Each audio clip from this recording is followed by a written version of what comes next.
بسم اللہ الرحمن الرحیم الحمد للہ رب العالمین وبہ نستعین والصلاة والسلام علی اشرف الانبیاء والمرسلین وعلی آلہ واصحابہ اجمعین ومن تبعہم بإحسان الی یوم الدین وبعد.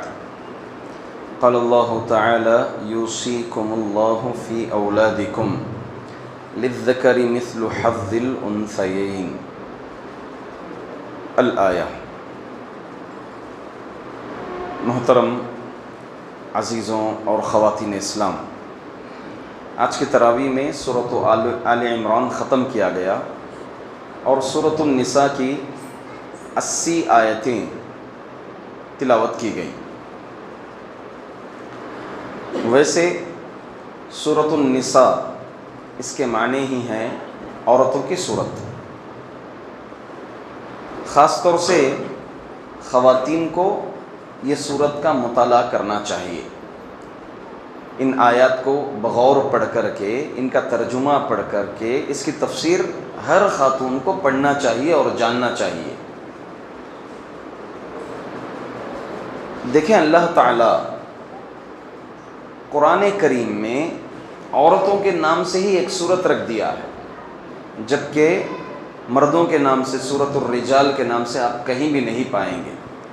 اس میں مخصوص مسائل ہیں، خصوصی مسائل ہیں عورتوں کے خاص طور سے. ان میں سے ایک یہ بھی ہے وراثت کا مسئلہ. اللہ تعالیٰ قرآن میں فرما رہے ہیں یوصیکم اللہ فی اولادکم. اللہ تعالیٰ تمہیں تمہارے اولاد کے بارے میں وصیت کرتے ہیں. للذکر مثل حظ الانثیین، مرد کو عورت کے بالمقابل ڈبل دیا جائے گا. آیت بہت طویل ہے، میں جو آیت پڑھا وہ طویل آیت ہے. تقریباً اگر آپ 2 آیتیں پڑھیں گے تو یہ 2 آیتیں پورے میتھمیٹکس پر ہیں، میتھس ہیں مکمل. اللہ تعالیٰ جو ہے 2/3 1/4 1/8 1/2 یہ تمام چیزوں کو 1/6، کب کس کو 1/6 ملے گا، 1/2 کب ملے گا، 1/4 کب ملے گا، 1/8 کب ملے گا، 1/6 کب ملے گا، یہ ترتیبات، یہ میتھس کو، یہ حساب کو اللہ تعالیٰ ذکر کیے. اسے کہتے ہیں علم الفرائض، یا یہ کہیں کہ وراثت کا علم. یہ ایک سبجیکٹ ہے مدرسوں میں، اس سبجیکٹ کو پڑھایا جاتا ہے بچوں کو باقاعدہ طور پر. اللہ کے رسول صلی اللہ علیہ وسلم اس کی اہمیت کے تعلق سے فرماتے ہیں تعلموا الفرائض، یہ فرائض کا علم سیکھو قبل اس کے کہ اس کو بھلا دیا جائے، یا پھر جو ہے تمہارا مسئلہ آ جائے، تمہیں اس کے جواب کے لیے کسی اور کو نہ پاؤ، تم ایسا مسئلہ آ جائے گا. ایک جگہ پر اس کو جو ہے علم کو 3 حصوں میں تقسیم کیا گیا، اس میں سے ایک حصہ ہے علم الفرائض. خواتین کو زمانے جاہلیت میں وراثت سے دور رکھا جاتا تھا، محروم کیا جاتا تھا. کب؟ زمانے جاہلیت میں. اسلام آیا، عورتوں کو بھی مال میں سے حق عطا کیا.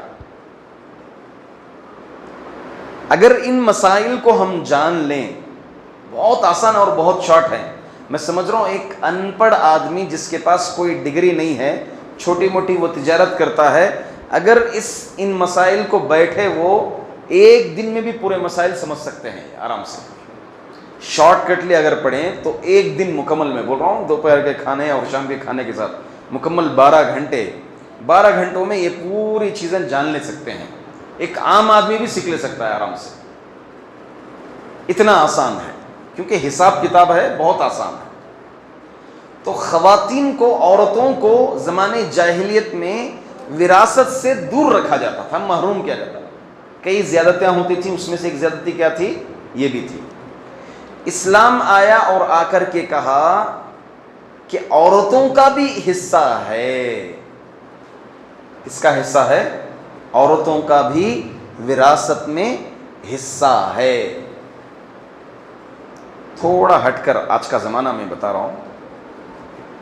آج ہم دو طرح سے زیادتی کرتے ہیں، ایک طرح سے زیادتی، ایک طرح سے کمی کرتے ہیں۔ عورتوں کے معاملے میں کمی کیا کرتے ہیں معلوم؟ اگر بیٹی ہے اس کو شادی میں جو ناجائز رسم ہے، جہیز وغیرہ، یہ سب دے کر کے بچی کو بھیج دیتے ہیں۔ اب باپ بچوں کو بول دیتا ہے اب دیکھ بھائی بیٹی کا جو بھی ہے ختم ہو گیا، اب میرے مرنے کے بعد جو بھی ہے تمہارا لڑکوں کا۔ یہ زیادتی ہے عورتوں کے اوپر۔ یہ کیا ہے؟ زیادتی ہے عورتوں کے اوپر۔ کیوں؟ کیونکہ میراث کے 3 ارکان ہیں۔ یہ سمجھیے، تھوڑا سمجھیے۔ میراث کے 3 ارکان ہیں۔ ارکان رکن کی جمع۔ اگر نماز میں کوئی ایک رکن نہیں رہا تو نماز ہوتی نہیں ہوتی۔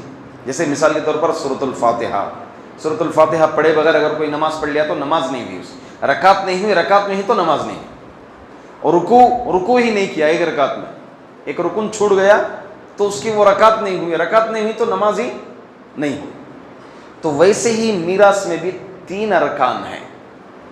نمبر 1 مال، مرنے کے بعد میت کا مال، چاہے وہ زمین کی شکل میں، بینک بیلنس کی شکل میں، یا پھر زیورات کی شکل میں۔ 1 نمبر 2 وارث زندہ رہنا۔ کون زندہ رہنا؟ وارث زندہ رہنا۔ نمبر 3 مورث، یعنی جو مر گیا ہے اس کی موت ثابت ہونا۔ مثال کے طور پر مورث سے مراد باپ کی موت ثابت ہونا کہ باپ مر گیا ہے۔ بیٹا زندہ رہنا باپ کی موت کے بعد۔ نمبر 3 مال رہنا۔ اب آپ سوچو، اگر بچیوں کو باپ زندگی میں ہی جہیز کے نام پر کچھ مال دے دیا، بچیوں کو باپ زندگی میں ہی شادی کے وقت کچھ مال دے دیا، تو یہ میراث میں سے ہوا؟ کیوں نہیں ہوا؟ کیونکہ باپ کی موت ہی نہیں ہوئی یہاں پہ۔ تو زندگی میں جو کچھ بھی دیتے ہیں اولاد کو اسے کہتے ہیں ہدیہ، تحفہ، گفٹ۔ تو اس لحاظ سے آج کے زمانے میں عورتوں پر زیادتی کرتے ہیں نہیں کرتے ہیں؟ زیادتی کر رہے ہیں، کیونکہ ان کو وراثت سے ہم محروم کر رہے ہیں۔ جہیز میں دے دیے تب دے دیے، زندگی رہتے ہوئے نہیں۔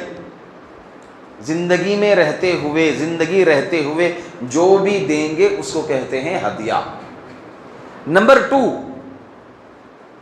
دوسرا مسئلہ یہ ہے کہ زیادتی کس پر؟ مردوں پر۔ وہ کیا؟ بیٹے کو جتنا بیٹی کو بھی اتنا ہی۔ قرآن کریم کہا للذکر مثل حظ الانثیین، عورتوں کا ڈبل مردوں کو دیا جائے گا۔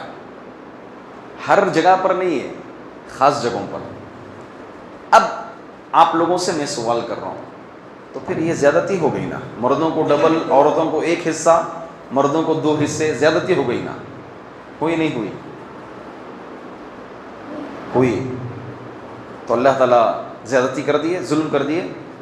سبحان اللہ۔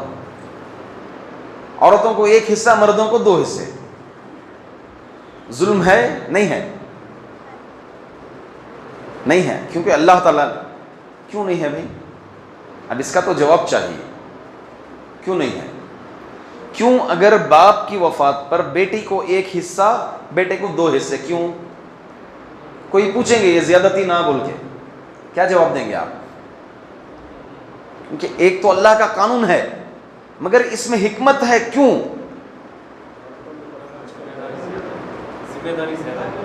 لڑکوں کو لڑکے ذمہ دار ہوتے ہیں خرچ کرنے کے۔ اگر بیٹا ہے، مثال کے طور پر باپ کی وفات ہو گئی، بیٹا ہے، بیٹی ہے، بیٹی کی شادی ہو گئی، اب بیٹی کو وہاں پر نصف مل رہا ہے، 1 حصہ مل رہا ہے۔ آلریڈی وہ کس کے اس میں ہے؟ انڈر میں، شوہر کے انڈر میں ہے، شوہر اس کے اوپر خرچ کرنا سو۔ اللہ اکبر، اسلام کتنا مقام دے رہا ہے۔ اب یہاں بیٹا ہے تو ایک تو ماں کی ذمہ داری نبھانا، پھر اس کی بیوی کی ذمہ داری نبھانا، اس کے بچوں کی ذمہ داری نبھانا۔ اللہ اکبر، تو سوچے انصاف ہے نہیں ہے؟ یہ انصاف ہے یہ، کیونکہ بچوں کے اوپر ذمہ داری، مردوں پر ذمہ داری ہوتی ہے۔ عورتوں پر ذمہ داری نہیں ہوتی، یا تو بیٹی ہے تو باپ ذمہ داری نبھائے گا، شادی کرا کے دے دیے تو کون ذمہ داری نبھائے گا؟ شوہر کے اوپر اخراجات کی پوری ذمہ داری ہے۔ اگر شوہر کی وفات ہو گئی، بیٹا جو ہے ذمہ داری اٹھائے گا، یا پھر جو ہے بھائی جو ہے ذمہ داری اٹھائے گا، ہے نا؟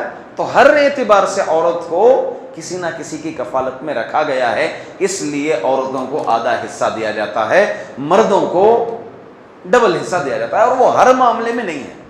کچھ معاملات ایسے ہیں جہاں پر عورتوں کو اور مردوں کو دونوں کو برابر دیتے ہیں،